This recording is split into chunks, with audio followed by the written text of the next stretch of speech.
Selfie എടുക്കുന്നവരെ ഇനി ഉടനെയൊന്നും കുറ്റം പറയാൻ നിൽക്കണ്ട. കോഴിക്കോട് സുമംഗലി കല്യാണ മണ്ഡപത്തിൽ വെച്ചെടുത്ത ഒരു സെൽഫിയാണ് ഒരു കള്ളനെ കുടുക്കിയത്. ജീവിതത്തിൽ ഇങ്ങനെ ഒരു പണി കിട്ടിയ ആദ്യത്തെ കള്ളനും മക്സൂസ് ആവും. വീഡിയോ ഇല്ലാത്ത കല്യാണമാണെന്ന് ഉറപ്പാക്കിയാണ് കള്ളൻ സുമംഗലി മണ്ഡപത്തിലെത്തിയത്. 80 പവൻ സ്വർണം വീട്ടിൽ വെച്ചാൽ കള്ളൻ കൊണ്ടുപോകുമെന്ന പേടിയിലാണ് സ്വർണം ബാഗിലാക്കി വീട്ടുകാർ കല്യാണ മണ്ഡപത്തിൽ കൊണ്ടുവന്നതും. ബാഗ് കസേരയിൽ വെച്ച് 5 മിനിറ്റ് കഴിഞ്ഞ് തിരിഞ്ഞു നോക്കുമ്പോൾ സ്വർണം വെച്ച ബാഗില്ല. ആകെ പരിഭ്രമിച്ച വീട്ടുകാരും ബന്ധുക്കളും പ്രദേശം മൊത്തം അരിച്ചുപറക്കിയെങ്കിലും ആരെയും കണ്ടെത്താനുമായില്ല. ഒരു വീഡിയോഗ്രാഫർ ഇല്ലാത്തതുകൊണ്ട് വിഷ്വലും നോക്കാനാകാത്ത അവസ്ഥ. ഈ സമയത്താണ് ഒരാൾ ബാഗും കൊണ്ട് പോകുന്നത് കണ്ടെന്നൊരു കുട്ടി പറയുന്നത്. ഇതോടെ ഫോണിലെടുത്ത എല്ലാ കല്യാണ ചിത്രങ്ങളും കുട്ടിയുടെ മുന്നിലെത്തി. ഇങ്ങനെ എത്തിയ സെൽഫികളിലൊന്നിൽ കുട്ടി കള്ളനെ തിരിച്ചറിഞ്ഞു. സെൽഫിയുടെ പുറകിൽ പതുങ്ങി നിൽക്കുന്ന കള്ളൻ. കള്ളനെ മനസ്സിലായതോടെ പരാതിക്കാരി ജിന സ്റ്റേഷനിലെത്തി പരാതി നൽകി. കള്ളനെ കൊടുക്കാൻ പോലീസും ഹൈടെക്കായി.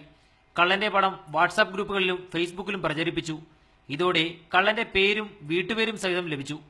തുടർന്ന് നടത്തിയ അന്വേഷണത്തിലാണ് കോയമ്പത്തൂരിൽ നിന്ന് മോഷ്ടിച്ച 80 പവൻ സ്വർണത്തോടുകൂടി കള്ളനെ പന്നിയങ്കര പോലീസ് പിടികൂടിയത്. കൊടുവള്ളി സ്വദേശിയാണ് കല്യാണക്കള്ളൻ മക്സൂസ് ഹനൂക്ക്. കല്യാണത്തിന് ഉപയോഗിക്കേണ്ട സ്വർണം സുരക്ഷിതമായി തന്നെ സൂക്ഷിക്കണമെന്നും ചാക്കിലും ബാഗിലും ഒന്നും വെച്ച് കള്ളന്മാരെ ആകർഷിക്കരുതെന്നുമാണ് പോലീസ് നൽകുന്ന ഉപദേശം. മാതൃഭൂമി ന്യൂസ്, കോഴിക്കോട്.